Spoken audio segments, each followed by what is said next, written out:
Hello everyone, I'm Pan Darrang Farm Litre YouTube channel লৈ আপোনালোকক সকলোকে স্বাগতম জনাইছো। সো বন্ধু বান্ধৱীসকল আজি আছে পুনৰ আপোনালোকৰ সন্মুখত নতুন এটা ভিডিঅ' লৈ। সো বহুতৰ মাজত এটা কনফিউজন দেখা যায় যে ছাগলীক নিতৌ কিমান পৰিমাণে পানী খুৱাব লাগে ছাগলীৰ গ্ৰথটো ঠিক ৰাখিবৰ কাৰণে, স্বাস্থ্য ভাল ৰাখিবৰ কাৰণে আৰু সুস্থ ৰাখিবৰ কাৰণে ছাগলীক নিতৌ কিমান লিটাৰ পানী খুৱাব লাগে। সো বিজ্ঞানসন্মতভাৱে মই এটা ভিডিঅ' লৈ আছো আপোনালোকৰ সন্মুখত। সো বিজ্ঞানসন্মতভাৱে এ টু জেড এই ভিডিঅ'টো শ্বেয়াৰ কৰা হ'ব।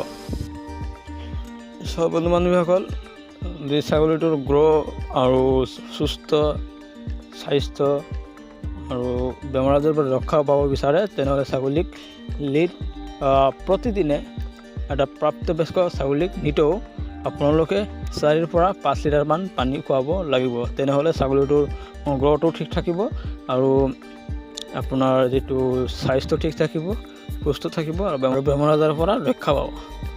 সো বন্ধু বান্ধৱীসকল, আৰু যদি সৰু ছাগলী হয়, অলপ সৰু হয়, সো সেইবিলাক ছাগলীক আপোনালোকে 2 পৰা 3 লিটাৰ পানী খুৱাব। 2 পৰা 3 লিটাৰ পানী খুৱাব সৰু ছাগলীক, ঠিক আছে।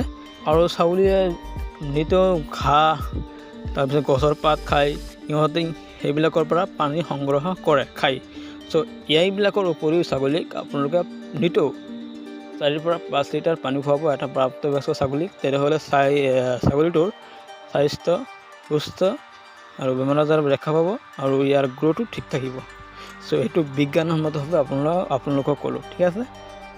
সো নেক্সট আৰু ভিডিঅ' লৈ আহিম আপোনালোকৰ সন্মুখত। চেনেলটো ছাবস্ক্ৰাইব কৰি আমাৰ লগতে থাকিব বুলি আশা কৰিছোঁ। Bye bye.